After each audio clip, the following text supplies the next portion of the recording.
Hello, beautiful community.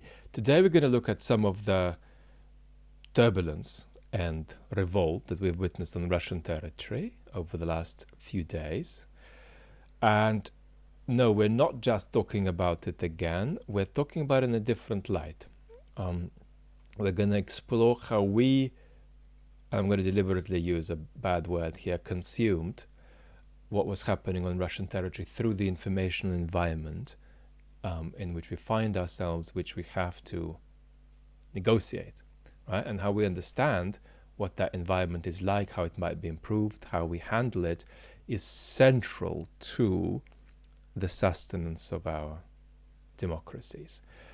If you are new here, you're very welcome. This is my chat channel, my second YouTube channel, where I have longer form, casual, sort of unscripted, sitting around in the living room conversations. So if you're new, maybe you can start with the main channel first. As for the rest of the beautiful community, let's get on with it. The format today is going to be unusual, and we'll do this infrequently. We're going to actually look at a very short piece about what happened in Russia over these days and about how it was reported too.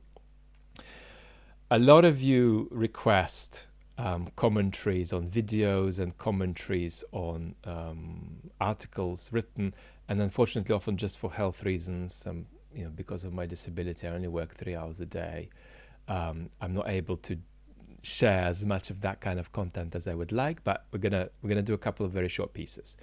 Today is going to be a piece by Jeremy Morris, whose work on Russia and Eastern Europe you can find both via the link to his Twitter, which I'll leave, and of course via the link to this article of his in Open Democracy, which we will read together. And the next one coming up probably in a couple of weeks in this format is going to be a piece that Peter Pomerantsev wrote in The Guardian, a piece that got very highly praised and also very badly criticized at the same time. And on that piece, we will have to break it apart a bit and explore what's gone on in it. Here we're largely going to just skim through what Jeremy has written, and at the end reflect on what that says to us about how we might better reflect on what the hell we do managing our information environment as we consume Putin's brutal invasion of Ukraine on our screens. This is written 26 June, so Jeremy presumably is innocent of ignorance vis-a-vis what happened on the 27th, 28th, 29th. The events of the last few days seem surreal, even by Russian standards. Yevgeny Prigozhin, the Hakstakam warlord, finally snapped after many complaints and accusations against the Russian Ministry of Defense. Spectacles. After what appeared to be a missile attack on his Wagner troops by the Russian forces, Prigozhin made a grand appearance in Rostov, a hub and staging point for the Russian military. Wagner units then appeared to make a bold, rapid advance toward Moscow by way of another large Russian city, Voronezh. A number of Russian aircraft were shot down in the process, allegedly by Prigozhin's forces. In Moscow and elsewhere, there were signs of hurried preparations by troops to repel the incursion. The situation led to conflicting and hysterical reactions in Anglophone war commentariat. And we often talk about this particular ecosystem. A phenomenon going back to Russia's full-scale invasion of Ukraine that deserves serious sociological analysis. It's not uncommon to come across Twitter accounts with hundreds of thousands of avid followers commenting with great confidence and seeming authority on every aspect of the war in excruciating detail. So we're going to comment on that, but this is not a piece that I want to break down. So we're going to roughly just skim ahead, but we will comment on what Jeremy's written here at the end. The scale of misplaced commentary from the pundit industry is such that against my better judgment, I made a series of posts on Saturday bemoaning the irresponsible circulation of unverified information by mainstream journalists. So, the way I think about YouTube comments, even more so than Twitter, is that they are almost the equivalent of casual verbal remarks made in passing, which is why I'm never a fan of taking somebody's tweets or somebody's YouTube comments and sort of, dealing with them as though they were, cast in iron. I also, more out of luck than anything else, correctly assessed that, well done, Jeremy, that the Prigozhin events did not constitute a coup. Because I'm focusing on the information environment, I don't know exactly how to construe that. So let me tell you what I believe is recommendable briefly. I actually do believe that Prigozhin had no intention of overthrowing the government. That was nowhere near a primary motivation for him. But he created a potentially revolutionary situation that could have got out of control. Right? He just needed to add a few more factors on the scale. For instance, a collapse of the Russian front in Ukraine, and we could have had a different outcome. So this is really a story whereby, if you think of a mutiny with grievances as a slice of cake, and you think of revolution as the entire cake, we're going after a slice of cake. Prigozhin had an ambiguous relationship to what it means if more of the cake were to come his way, and he created a situation that risked either the full cake falling into his hands or risked the cake falling off the table, not into his hands, but into somebody else's or into nobody's. That's a sort of obscenely cartoonish image, but that's what I recommend. I recommend a sort of inadvertently created potentially revolutionary situation without that being a primary conscious aspiration. Instead, they were symptomatic. So Jeremy's saying it wasn't a coup, and instead that these were symptomatic of long-standing issues of communication and politicking, where politics is not possible among the Russian elite. So, I mean, that is a conventional and absolutely right observation. The Russian elite does not engage with itself in constructive or even destructive political conflict. So there's, if you like, an equivalent crisis of depoliticization, right? And that at the top, not just among that 50-60% of the population that's depoliticized. And that means that a crack in the regime will eventually lead to politicization there too. And of course, the elite starting to talk to themselves politically will be part of the country starting to talk to itself politically if and when that happens. But we're not there yet. But what I have recommended very strongly about how we should see these events is that they have, in a new and irreversible way, put on the table the question, what if not Putin? So that means that there's a kind of a fracture in Putin's aura of perceived legitimacy. And that fracture is not deadly, but it's not reversible. Rather than a grand conspiracy and potential assassins in the Kremlin ready to depose Putin, the event on the 23rd, 24th June reflected an issue that's long plagued the Russian regime, Putin's perennial tactic of delegating a problem to multiple agents who may have their own conflicting agendas. And again, that's an absolutely correct, frequently made observation. Because what really, in broad brushstrokes, went wrong is that Putin's method of outsourcing power to various elements of his court, or courts plural, waiting for that to work itself through, waiting for dynamics and conflicts to materialize, and then coming in and arbitrating these dynamics as a referee. And that referee, who comes to be in attendance when it matters role, has been a central form of power consolidation for Putin. But what's happened is that very same model, once intensified and transplanted onto the context of a war that's going disastrously, has ceased to be conducive to stability. So for a while, these outbursts by Prigozhin,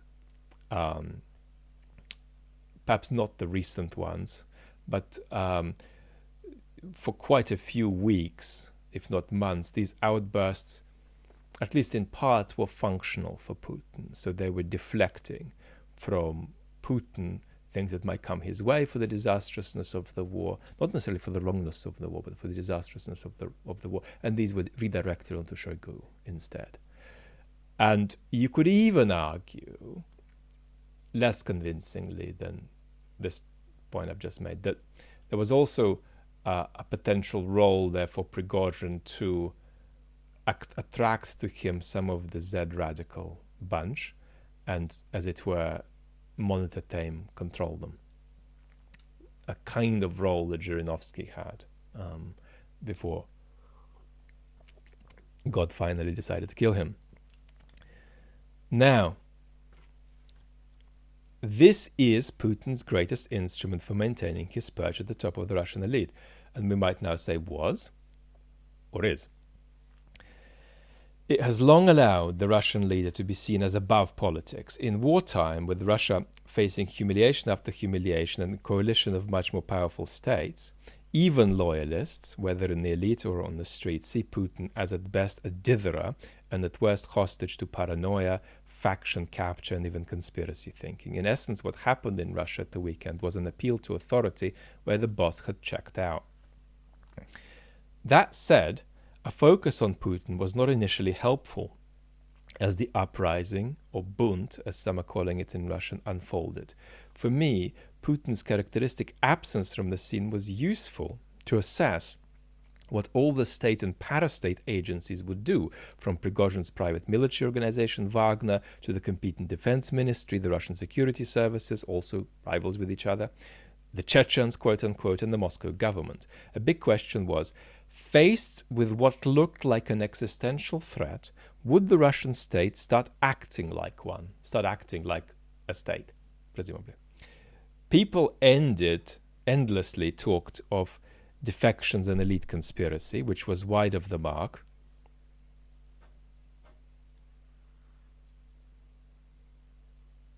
Well, we're going to have to see what more we find out.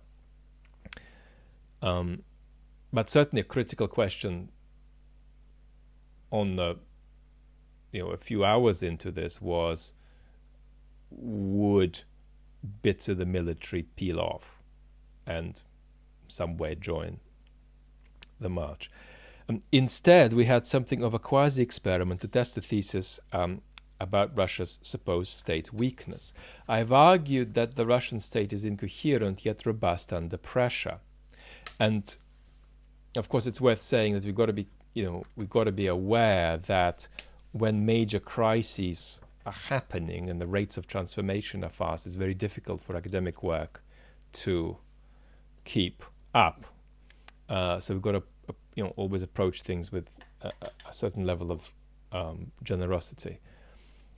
When stretched, the Russian state has a certain improvisational elasticity so that it pings back, though not without breaking a lot of stuff in the process. What looks like chaos belies on all kinds of unwritten rules and shared assumptions and values. One of these shared assumptions is that the Russian elite and its factions, Prigozhin included, are not willing to confront Putin yet. A coordinated defense of Moscow would have seen Prigozhin's men exterminated. Another hidden consensus is an allergy to internal strife. What looked like insurrection and lawlessness was actually relative constraint and calculation. Even a butcher and war criminal knows how to behave in his own home. In a hugely revealing scene on Saturday morning, Prigozhin sat with two senior leaders in Rostov before his drive north. They were unarmed but not under arrest, while Prigozhin demonstratively was in full field dress. Speaking to camera, Prigozhin railed against the Russian establishment, not without cause. He guaranteed that the officials' work in supplying the front would continue unimpeded. They appeared subdued and almost conciliatory, but at no point did they appear to make concessions. They kept hold of their image, for better or worse, as career men of Russia's militarized elite. Prigozhin, with his petulance, remained the outsider, seemingly aware that his clout rests only on the strategically useless, if not counterproductive, victory in a small town nobody in Russia cares about, Bakhmut. These are some of the contexts rarely heard, that are needed to understand what seems like an outlandish negotiated settlement between parties. Getting to the end. What to take away from these bizarre events, with the caveat that the Prigozhin story is not over. Of course, we're on 26 June here. The much derided Russian state capacity needs much more careful unpacking. Even now, assumptions about the Russian state's inability to organize may come back to haunt Ukraine and her allies. Similarly, Russians are in the main disturbed by or passively opposed to the war. So Jeremy is a world expert on what Russians think. I won't spend too much time bringing this out, other than to say that, one thing that's really important to keep in mind is that with the depoliticized blob in the middle, which is however many Russians, let's say half of the population, a bit more, what you're looking at is not apathy, but a kind of proactive apathy, right? So the sentiment is not sort of disinterest, it's rather proactive avoidance of politics, proactive avoidance and a kind of denial. So when we talk about depoliticization, we're talking about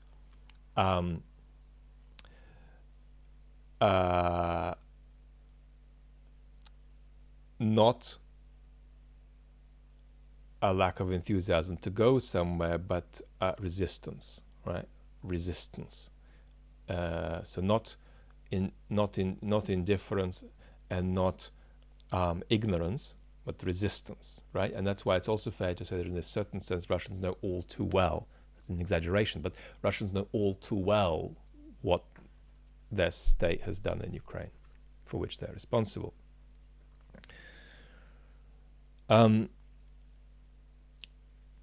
Russians are in the main disturbed or passively opposed to the war, but that doesn't mean there are internal mechanisms, even ones that propose rebellion, to change things, at least in the short term.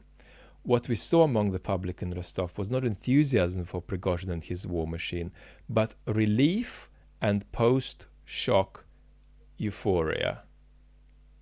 That's nicely put. So it's very important that gathering wouldn't have, if looked upon responsibly, wouldn't have been representative of anything like sort of widespread jubilant support for Prigozhin. And all you need to do is just think about how you would have felt if you were anti-war and anti-Putin and anti-Prigozhin, if you were there. How you would have felt if you were one of the depoliticized blob, or how you would have felt if you were Zed, right? And once you reflect on how you'd have reacted to that situation, you can then see that drawing conclusions from a small number of people with Prigo and with the machinery there it is a stretch. Russians know what they've done in Ukraine and how easily it could come home. So I actually think this is really beautiful writing. What we saw among Russians in Rostov was not enthusiasm for Prigozhin and his war machine, but relief and post-shock utopia. Russians know what they've done in Ukraine and how easily it could come home. That's beautiful, sparse writing. Well done, Jeremy. Finally, there's the issue of our own crooked perspective, which is finally what we're talking about. Sorry, we're 20 minutes in. Finally, there's the issue of our own crooked perspective, and the media escape with little interest in expertise on Russia and Ukraine. Uninformed and partisan voices are elevated. Legacy media, desperate to remain relevant, merely serves to re-echo the final paragraph, which is going to be the core of our discussion. We're all captured by events as they unfold because of platforms like Twitter. Big war accounts scrape posts from Telegram, which in turn feeds on Russian social media. Context gets divorced from context. Context gets divorced from context as unverified reports do the rounds. We get pictures of downed helicopters, men in their trousers around their ankles, with their trousers around their ankles being arrested by other men with guns. Is this a scene of Prigozhin's men arresting Russian officers? Is he shooting down his own country's air force? Genuine open source intelligence usually clarifies these with time, but in the meantime, journalists and academics, consciously or not, become pundits, and often not very good ones. The end. Analysis. So I've jotted down to myself 1, 2, 3, 4, 5 points I want to make. One is not connected to Jeremy's piece, and that's just about the New York Times piece yesterday about the intelligence community saying that Surovikin was in on the plot, because that's part of how we negotiate the information environment. Then I want to say a little bit of a word of advice to us, audiences, then, or to you. Then I want to say a little bit about the compartmentalization of knowledge in our society. Then I want to say something about experts. And then I want to say something about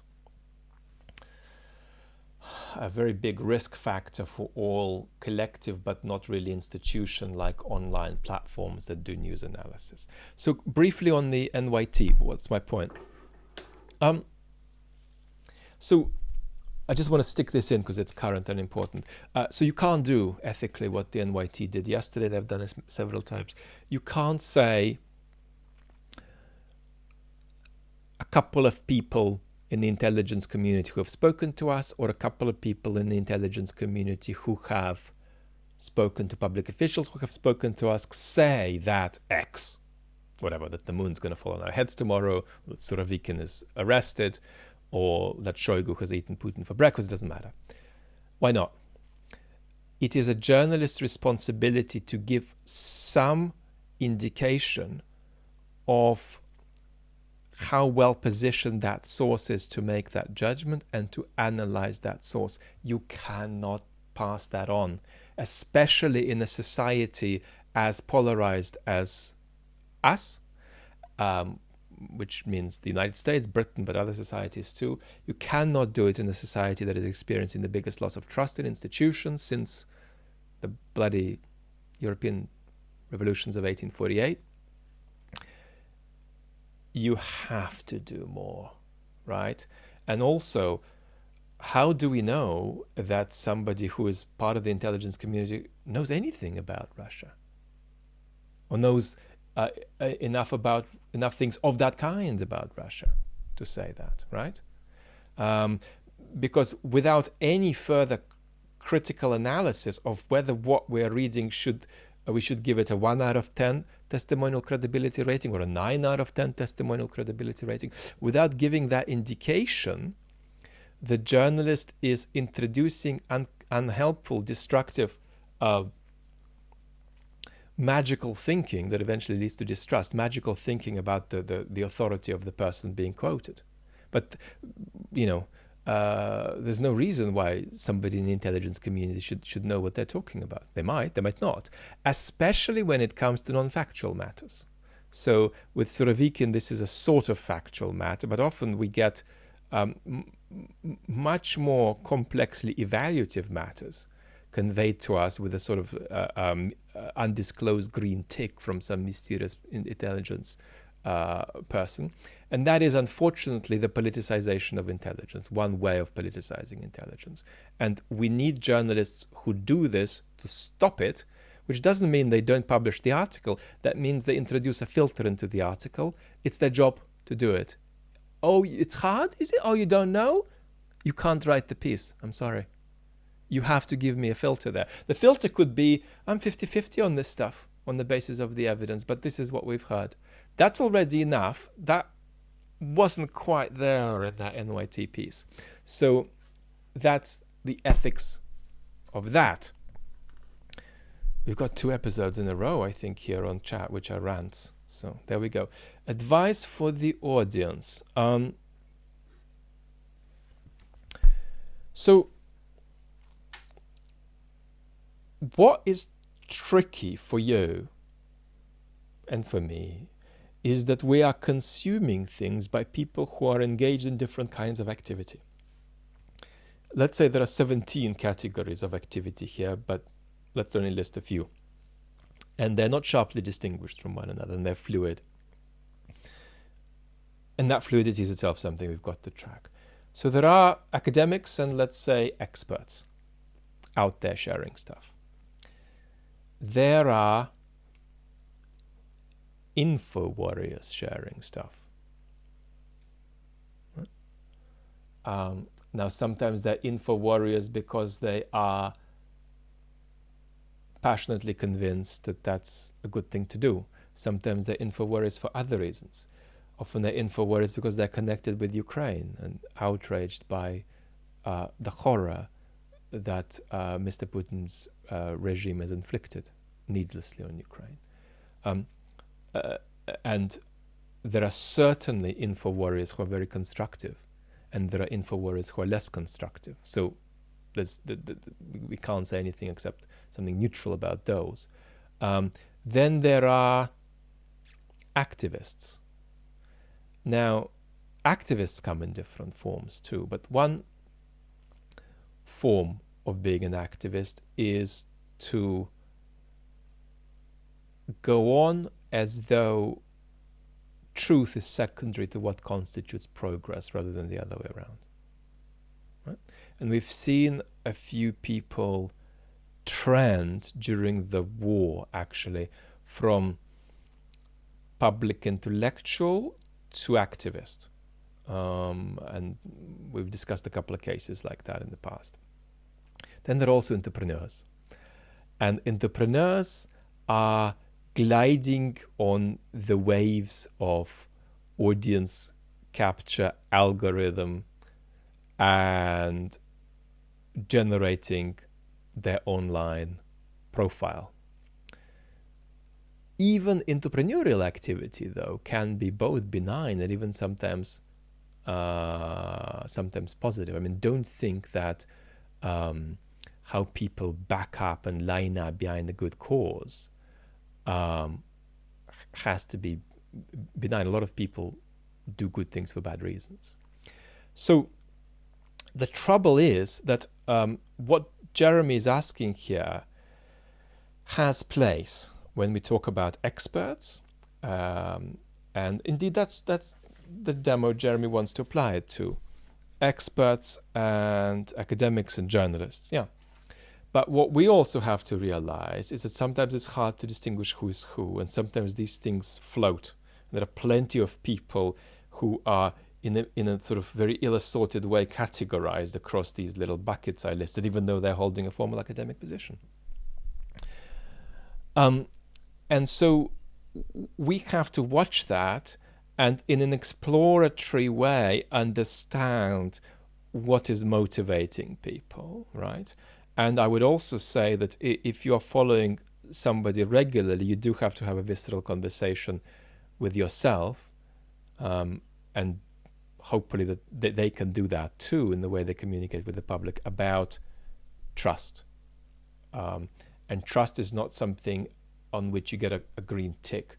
Trust is sustained via, if you're speaking to the general public, as I do in capacity as a public intellectual, for instance, trust is sustained by ongoing visceral dialogue about it. It's not just something you get a green tick for and move on. Now, how much you take all of this with either love or despair depends on your sensibility, right? On the one hand, Somebody might feel that it would be better if more people got the world right, but somebody else might say, well, if you push that too far, you're really going to ask humans to be something they're not. And that would really mean that you'd be asking for a world without human beings, and you don't want to ask for a world without human beings. So being too strict in how we apply these expectations can itself become a form of misanthropy. So let me now say a word about compartmentalization of knowledge. It's shocking how complex, the crossing of that river is between what is knowledge and what is public knowledge. And anybody who has a kind of expertise in their field, unless they're lucky with their expertise, often sort of in a visceral way faces that gap, and then they're back to that sensibility of whether you'd want the world with humans being conducting themselves in a very, very different way to the way they do conduct themselves. And I'm very much somebody who doesn't. But let me give you a small example. So I am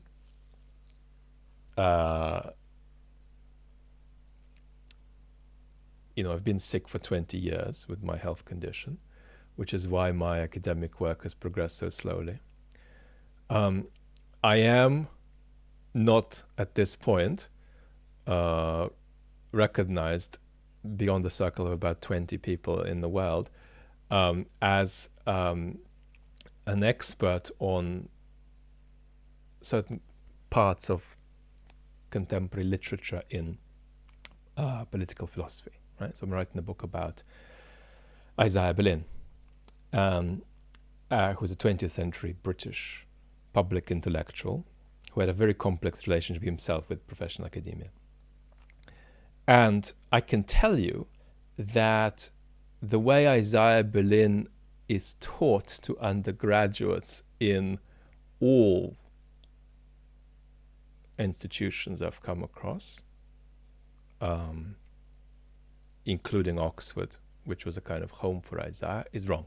It's just expositionally unrelated to anything like what his actual project was all about. So undergrads get told Isaiah Berlin thought this and that and that and this about political freedom. In fact, nobody who followed Isaiah, or nobody who is in a certain way in his intellectual circle recognizes that expositionally, right? So I'm not talking about getting something right in terms of approving of it or rejecting it as a philosophical story. I'm talking about getting the exposition wrong, right? Isn't that absolutely extraordinary, you might think? But no, this is a completely conventional situation, and it recurs quite a bit. So it's a case of knowledge, right? Knowledge that is actually quite universal among experts. There is no Isaiah Berlin expert who wouldn't think what I've said is true about the way it's, Isaiah is taught in the universities. But doesn't lead to change. It won't lead to change, I remember, no, enough stories. That is even true with science too, right? It's true with medical science, for example, that medical science arrives at something and 20 years later, public health institutions are still not responsive to that discovery. Now, some advice for experts now, which is kind of advice for us too, because we interact.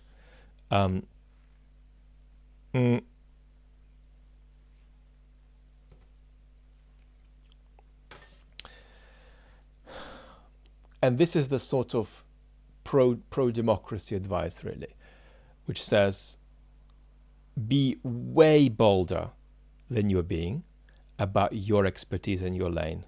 And don't take any bullshit about that. And don't indulge anybody.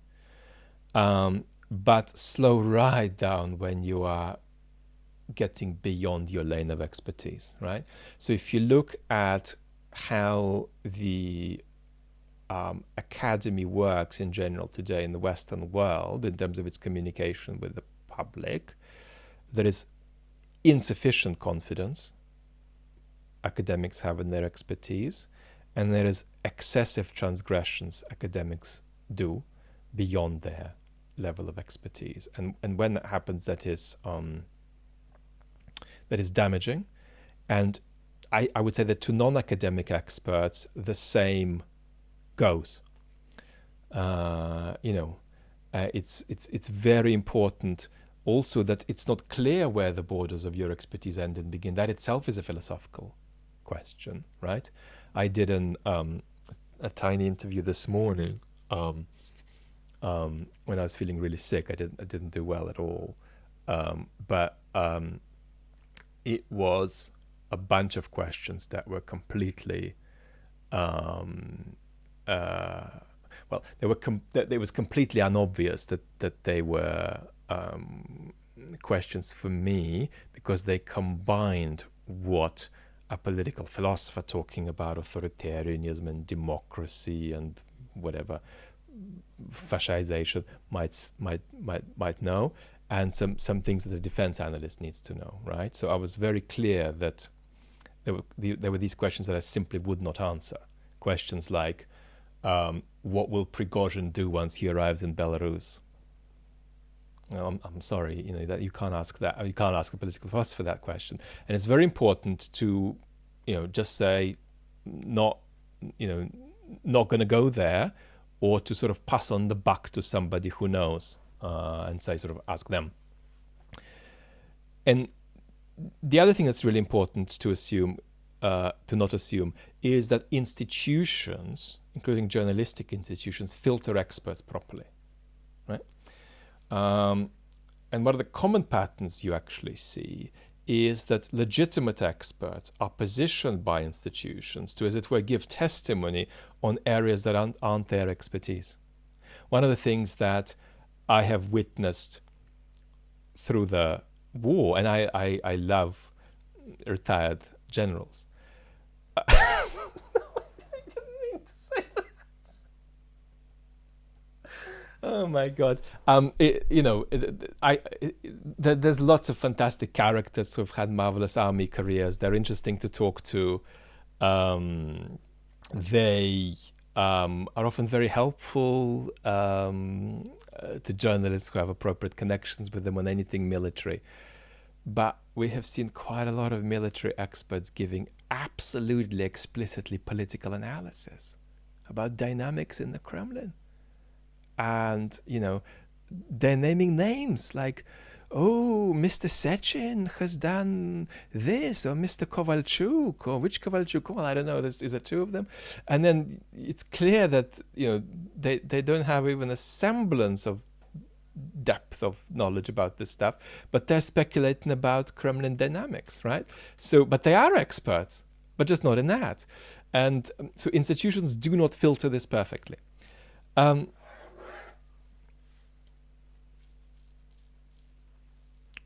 There's a special feature of non-institutional team-based platforms online that we've got to briefly discuss.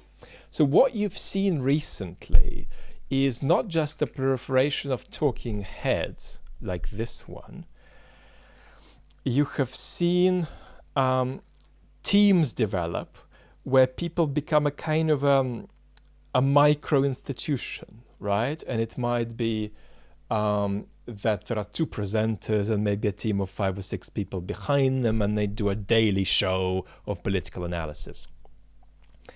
And of course, you begin to rely on these platforms as though they were sort of micro versions of the New York Times or the BBC. That's ill-assorted comparison, but nevertheless. And the trouble is that, of course, these people do not have any correspondence or any access to finding much about the outside world, except by Googling it. And that means that they often do have quite an excellent understanding of their own country. But when it comes to talking about foreign affairs, which they inevitably have to do as soon as these things begin exploding, big issues, international issues begin exploding, they start commentating on them, but they're not really in a position to do so. And I'm going to give you a very benign example, but of course we've seen so many examples with the war. There's a young man in the United States who is called Kyle, and he's married to a brilliant young woman called Crystal, Kyle Kulinski and Crystal Ball. And they actually have their own pod, and then Crystal does a show called Breaking Points with Sagar and Jetty, which is the sort of show that I've just alluded to, right? One which runs out of steam when it comes to talking about foreign affairs. And one of the things I noticed not long ago was that Kyle Kulinski, on his Talking Head show, did a few episodes about the British politician Bernie Sanders, the British politician Jeremy Corbyn. And what Kyle did is simply equalized Jeremy Corbyn with Bernie Sanders, because from a distance it kind of looks the same. But they are completely different political animals. Of course, it's consistent to think both are disasters, but it's consistent to think that one is extraordinary and the other is a disaster, because the differences are so significant. And Kyle just assumed that Corbyn is the British Sanders. And that's this phenomenon that I'm talking about. Well, if that happens for somebody who comments on US politics but follows British politics, right?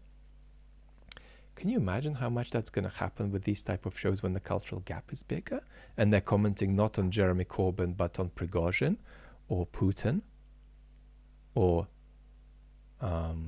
anybody in Putin's elite, right?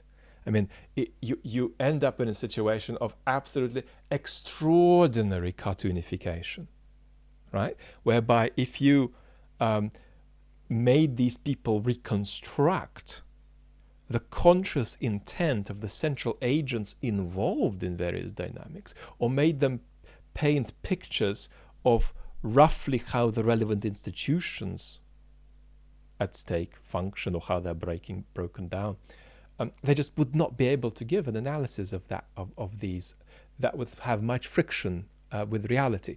So that's a very big problem you're seeing a lot in podcast and video content world, whereby you're seeing, you might not like what they're saying, but clearly you're seeing a lot of people with strong grip on domestic affairs spending 50% of their time commenting on foreign affairs with the impression that that grip carries over into the way they talk about the rest of the world, but it absolutely doesn't. Of course, everybody who survived this very long episode deserves a prize. So I want to express my gratitude to you for this conversation. I know I'm imposing a lot of procedural conversations on you, and I know some of you are sitting there, for goodness sake, tell me who's got Surovikin and what's happened with him. We'll be back to some of these kind of conversations soon. For now, lots of love and bye-bye.